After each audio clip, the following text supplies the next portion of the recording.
ನಮಸ್ತೆ ಮಕ್ಕಳೇ. ಒಂದೂರಲ್ಲಿ ಇಬ್ಬರು ಗಂಡ ಹೆಂಡತಿ ಇರ್ತಾರೆ. ತುಂಬ ಚೆನ್ನಾಗಿರ್ತಾರೆ, ಅನ್ಯೋನ್ಯವಾಗಿರ್ತಾರೆ, ತುಂಬ ಪ್ರೀತಿ ವಿಶ್ವಾಸದಿಂದ ಇರ್ತಾರೆ. ಅವ್ರ ಜೀವನ ಅಷ್ಟಕ್ಕಷ್ಟೇ. ಅಂದರೆ 6ಕ್ಕೆ ಏರಲ್ಲ 3ಕ್ಕೆ ಇಳಿಯಲ್ಲ ಅಂತ ಹೇಳ್ತೀವಲ್ಲ. ಅಂದರೆ ದೊಡ್ಡ ಶ್ರೀಮಂತರು ಅಲ್ಲ, ಬಡವರು ಅಲ್ಲ. ಅವತ್ತಿನ ಊಟ ತಿಂಡಿಗೆ, ಅವತ್ತು ಬಟ್ಟೆಗೆ ಕರೆಕ್ಟಾಗಿತ್ತು. ತುಂಬ ನೀಟಾಗಿ ಜೀವನ ಮಾಡ್ಕೊಂಡು ಹೋಗ್ತಾ ಇರ್ತಾರೆ. ಆದರೆ ಆ ಆ ಹೆಂಡತಿಗೆ, ಅಂದರೆ ಅವಳಿಗೆ ತುಂಬ ಆಸೆ. ಯಾವುದ್ರ ಆಸೆ ಗೊತ್ತಾ? ಒಡವೆ ಆಸೆ. ಬಂಗಾರದ ಒಡವೆ ಮೇಲೆ ತುಂಬ ಪ್ರೀತಿ ಅವಳಿಗೆ. ಎಲ್ಲರ ಥರ ನಾನು ಹಾಕ್ಕೋಬೇಕು ಅಂತ ತುಂಬ ಆಸೆ ಇರುತ್ತೆ. ನೋಡಿ, ಎಲ್ರಿಗೂ ಇಷ್ಟ ಅಲ್ವಾ? ಅಲಂಕಾರ ಅಂದರೆ ಹೆಣ್ಮಕ್ಳಿಗೆ ತುಂಬ ಇಷ್ಟ. ಸೊ ಹಾಗೆ ಅವಳು ತುಂಬ ಆಸೆಪಟ್ಟು ಒಡವೆಗಳ ಮೇಲೆ ಹಾಕ್ಕೋಬೇಕು, ಮಾಡಿಸ್ಕೋಬೇಕು ಅಂತೆಲ್ಲ ಕನಸು ಕಾಣ್ತಿರ್ತಾಳೆ. ಬಟ್ ಅದು ಆಗ್ತಿರ್ಲಿಲ್ಲ. ಯಾಕಂದರೆ ಅವ್ರ ಜೀವನ, ಅವರ ಕಷ್ಟಗಳು ಅವರಿಗೆ ಅದು ಸರಿ ಹೋಗ್ಬಿಟ್ಟಿತ್ತು. ಎಲ್ಲೂ ಅವರಿಗೆ ಸೇವಿಂಗ್ಸ್ ಮಾಡೋಕ್ಕೆ ಆಗ್ತಿರ್ಲಿಲ್ಲ. ಹೀಗೆ ಒಂದಿನ ಅವ್ರ ರಿಲೇಷನಲ್ಲಿ, ಅಂದರೆ ಅವ್ರ ಸಂಬಂಧಿಕರಲ್ಲಿ ಯಾರ್ದೋ ಒಂದು ಮದುವೆ ಇರುತ್ತೆ. ಮದುವೆಗೆ ಹೋಗಬೇಕಾಗತ್ತೆ. ಆವಾಗ ಅವಳು ಕೇಳ್ತಾಳೆ, ರೀ, ಮದುವೆಗೆ ಹೋಗೋಕ್ಕೆ ಬಂಗಾರದ ಒಡವೆನೇ ಇಲ್ಲ ನನ್ನ ಹತ್ರ ಅಂತ ಹೇಳ್ತಾಳೆ. ನೋಡು, ನೀನು ಬಂಗಾರದ ಒಡವೆ ಇಲ್ಲ ಅಂದರೂ ಪರವಾಗಿಲ್ಲ, ಸಾಕು, ಒಂದೊಳ್ಳೆ ಸೀರೆ ಉಟ್ಕೊಂಡು ಹೋಗೋಣ ಬಾ ಅಂತ ಹೇಳ್ತಾನೆ ಗಂಡ. ಬಟ್ ಅವಳು ಕೇಳೋದೇ ಇಲ್ಲ. ನಾನು ಪಕ್ಕದ ಮನೆ ಆಂಟಿ ಹತ್ರ ಇಸ್ಕೊಂಬರ್ತೀನಿ ಅಂತಾಳೆ. ಬೇಡ ಅಂತ ಹೇಳಿದ್ರು ಕೇಳೋದಿಲ್ಲ. ಹೋಗ್ತಾಳೆ. ಅಲ್ಲವರ ಪಕ್ಕದ ಮನೆ ಆಂಟಿ ಹತ್ರ, ಆಂಟಿ, ಹೀಗೆ ಮದುವೆ ಹೋಗ್ತಾ ಇದ್ದೀನಿ, ಒಂದು ಯಾವುದಾದ್ರೂ ಒಡವೆ ಕೊಡಿ ಅಂತ ಕೇಳ್ತಾರೆ. ಅವಾಗ ಅವರಮ್ಮ ಏನು ಮಾಡ್ತಾರೆ, ಪಕ್ಕದ ಮನೆಯವರು, ತಗೊಳಮ್ಮ ಹಾಕ್ಕೊಂಡು ಹೋಗು ಅಂತ ಒಂದು ಕಾಸಿನ ಸರ, ಒಂದು ಜುಮ್ಕೆ ಕೊಡ್ತಾರೆ. ನೋಡಿ, ಇವಳು ಅದನ್ನ ಇಸ್ಕೊಂಡು ಹಾಕ್ಕೊಂಡು ತುಂಬ ಚೆನ್ನಾಗಿ ಅಲಂಕಾರ ಮಾಡಿಕೊಂಡು ಮದುವೆಗೆ ಹೊರಡ್ತಾಳೆ.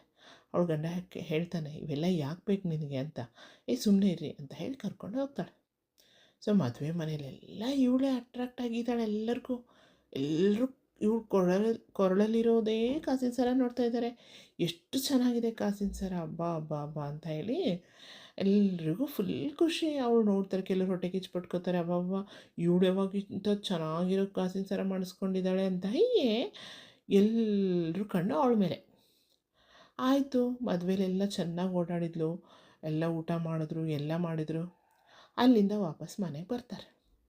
ಬಂದು ಕಾಸಿನ ಸರ ತೆಗಿಯೋಕೆ ಅಂತ ಹೋಗ್ತಾಳೆ. ಅವಳ ಕೊರಳಲ್ಲಿ ಕಾಸಿನ ಸರನೇ ಇಲ್ಲ. ಫುಲ್ ಭಯ ಸ್ಟಾರ್ಟ್ ಆಗ್ಬಿಡ್ತಾವಳಿಗೆ. ಎಂಥ ಕೆಲಸ ಆಗೋಯ್ತಲ್ಲ ಅಂತ ಇಬ್ಬರು ಕುತ್ಕೊಂಡು ಹತ್ಬಿಡ್ತಾರೆ. ಗಂಡಂತೂ ಚೆನ್ನಾಗಿ ಬೈತಾನೆ. ಅಲ್ಲ, ನಾವು ದಿನದ ಊಟ ಸಂಪಾದನೆ ಮಾಡೋಕ್ಕೆ ಎಷ್ಟು ಕಷ್ಟಪಡ್ತಾ ಇದ್ದೀವಿ, ನಿನಗೆ ಇವಾಗ ಬೇಕಿತ್ತಾ ಅಂತ ಹೇಳ್ತಾರೆ. ಕೊನೆಗೆ ಯಾರೋ ಊರ ಗೌಡನ ಹತ್ರ ಹೋಗಿ ಒಂದಿಷ್ಟು ಸಾಲ ತೆಗೆದು ಸ್ವಲ್ಪ ದುಡ್ಡು ಹಾಕಿ ಅದೇ ಥರದ ಕಾಸಿನ ಸರ ಮಾಡಿಸಿ ಸ್ವಲ್ಪ ದಿನಕ್ಕೆ ಪಕ್ಕದ ಮನೆ ಆಂಟಿ ಕೊಡ್ತಾರೆ. ಇಲ್ಲಿ ಮನೇಲೆಲ್ಲ ಲಿಮಿಟ್ ಆಗಿಬಿಡುತ್ತೆ. ಚೆನ್ನಾಗಿ ಊಟ ಇಲ್ಲ, ಒಳ್ಳೆ ಬಟ್ಟೆ ಇಲ್ಲ, ಎಲ್ಲ ಕಂಟ್ರೋಲ್ ಮಾಡ್ಕೋತಾರೆ. ಮತ್ತು ಆ ಸಾಲ ತೀರಿಸ್ಬೇಕಲ್ಲ. ದಿನದಿಂದ ದಿನಕ್ಕೆ ಅವರಿಗೆ ಅದು ಚಿಂತೆ. ನೋಡಿ ಸಾಲ ನಮ್ಮನ್ನು ಯಾವ ಮಟ್ಟಕ್ಕೆ ಒಯ್ದುಬಿಡುತ್ತೆ ಅನ್ನೋದು ಅದು ಮಾಡಿದವ್ರಿಗೆ ಮಾತ್ರ ಗೊತ್ತಿರುತ್ತೆ ಮಕ್ಕಳೇ.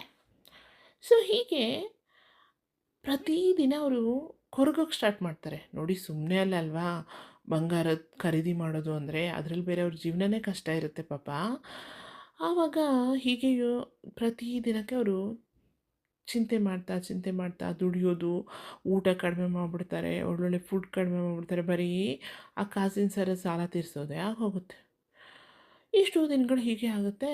ಆವಾಗ ಪಕ್ಕದ ಮನೆ ಆಂಟಿ ಕೇಳ್ತಾರೆ, ಯಾಕೋ ಎಷ್ಟು ಸೊರಗ್ಬಿಟ್ಟಿಯಲ್ಲಮ್ಮ ನೀನು, ಎಷ್ಟು ಚೆನ್ನಾಗಿದೆ, ಏನಾಯಿತು, ಏನು ಸಮಸ್ಯೆ ಅಂತ ಕೇಳ್ತಾರೆ. ಅವಳಿಗೆ ದುಃಖ ಬಂದ್ಬಿಡುತ್ತೆ, ಅಳು ಬಂದ್ಬಿಡುತ್ತೆ ಮಕ್ಕಳೇ. ಪಾಪ ಕೇಳಿದ ತಕ್ಷಣ ಅಷ್ಟು ದಿವಸ ಆದರೂ ಮುಚ್ಚಿಟ್ಕೊಂಡಿರೋ ಸತ್ಯನ ಅವತ್ತು ಹೇಳ್ಬಿಡ್ತಾಳೆ. ಹೀಗೆ ಆಂಟಿ, ನಾವತ್ತು ನಿಮ್ಮ ಕಾಸಿನ ಸರ ಇಸ್ಕೊಂಡು ಹೋಗಿದ್ನಲ್ಲ, ಅದು ಹೀಗೆ ಮದುವೆ ಮನೇಲಿ ಕಳೆದ್ಬಿಡ್ತು, ಅದನ್ನು ನಿಮಗೆ ಮಾಡಿಸ್ಕೊಟ್ವಿ. ಅದು ಮಾಡಿಸ್ಕೊಡೋದಕ್ಕೆ ಎಷ್ಟೆಲ್ಲ ಸಾಲ ಮಾಡಿದ್ವಿ ನಾವು ಅಂತ ಹೇಳಿದಾಗ ಅವಳು ಜೋರಾಗಿ ನಗೋಕ್ಕೆ ಸ್ಟಾರ್ಟ್ ಮಾಡಿಬಿಡ್ತಾಳೆ. ಅಯ್ಯೋ ಹುಚ್ಚಿ, ನೀನು ಕಳೆದ ತಕ್ಷಣ ನನಗೆ ಹೇಳಬೇಕಾಗಿತ್ತಲ್ಲ ಅಂತಾಳೆ.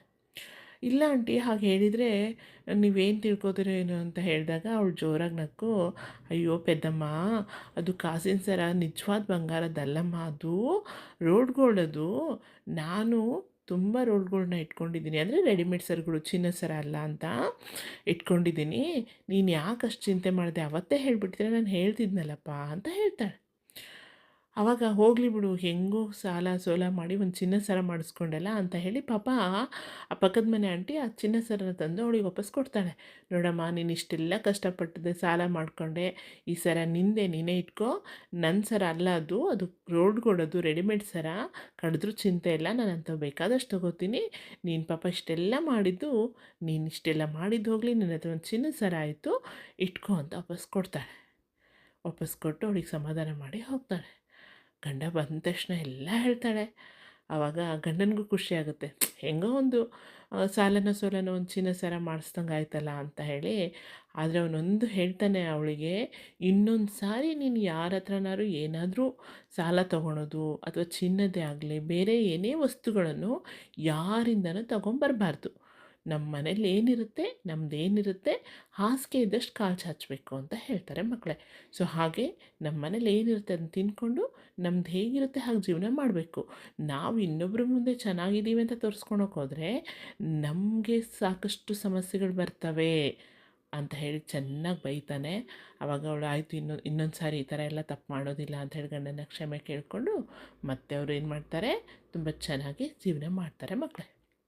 ಹೀಗೆ ನಾವು ಯಾರ ಹತ್ರನಾದರೂ ಏನಾದರೂ ವಸ್ತುಗಳನ್ನು ತಗೋಬೇಕಾದ್ರೆ 100 ಸಾರಿ ಯೋಚನೆ ಮಾಡಬೇಕು ಮಕ್ಕಳೇ. ಯಾಕೆ ಅಂದರೆ ಅದನ್ನ ಹಿಂತಿರುಗಿಸ್ಬೇಕು ನಾವು, ಹೌದಾ? ನಾವು ಹೇಗೆ ಇಸ್ಕೊಂಡಿರ್ತೀವೋ ಹಾಗೆ ಕೊಡಬೇಕಾಗತ್ತೆ. ಸೊ ಅದ್ರ ಬದಲು ನಮ್ಮ ಹತ್ರ ಏನಿರುತ್ತೋ ಅದರಲ್ಲಿ ನಾವು ಜೀವನ ಮಾಡಬೇಕಾಗತ್ತೆ. ನಾನು ಹೇಳಿದ್ನಲ್ಲ, ಹಾಸಿಗೆ ಇದ್ದಷ್ಟು ಕಾಲು ಚಾಚಬೇಕು ಅಂತ ಹೇಳಿ. ಅದನ್ನು ಬಿಟ್ಟು ನಾವು ಏನು ಮಾಡಿದ್ರೆ ನಮ್ಮ ಕಾಲು ಹೊರಗೆ ಬೀಳುತ್ತೆ. ಸೊ ಹಾಗಾಗಿ ಸಮಸ್ಯೆಗಳನ್ನು ನಾವಾಗೇ ತಂದ್ಕೊಳಕ್ಕೆ ಹೋಗಬಾರ್ದು ಮಕ್ಕಳೇ. ಸೊ ಇಲ್ಲೇನು ಎಚ್ಚರಿಕೆ ಇರಬೇಕು, ನಾವು ಯಾರ ಹತ್ರನೂ ಯಾವ ವಸ್ತುನೂ ಎರವಲು ಪಡಿಬಾರ್ದು, ಸಾಲವನ್ನು ಮಾಡಬಾರ್ದು. ಸೊ ಮಕ್ಕಳೇ, ನೀವು ಅಷ್ಟೇ ಪೆನ್ನು ಪೆನ್ಸಿಲು ಪುಸ್ತಕನೋ ಅದು ಇದು ಅಂತ ಫ್ರೆಂಡ್ಸ್ ಹತ್ರ ಕೇಳ್ತೀರಾ ಅಥವಾ ಇಸ್ಕೋತೀರಾ. ಆಮೇಲೆ ಅದೆಲ್ಲರೂ ಕಳೆದೋಗ್ಬಿಟ್ರೆ ಅದ್ರ ಪೇಚಾಡ್ತೀರ, ಜಗಳ ಮಾಡ್ಕೋತೀರ, ಹೊಡೆದಾಡ್ಕೋತೀರ. ಸೊ ಇದೆಲ್ಲ ಬೇಡ. ನಿಮ್ಮ ಹತ್ರ ಏನಿರುತ್ತೋ ಅಷ್ಟರಲ್ಲೇ ಓದಿ ಒಳ್ಳೆ ವಿದ್ಯಾವಂತರಾಗಿ ಮಕ್ಕಳೇ. ಈ ಕತೆ ಇಷ್ಟ ಆಯಿತು ಅಂದ್ಕೊಂಡಿದ್ದೀನಿ ಮಕ್ಕಳೇ.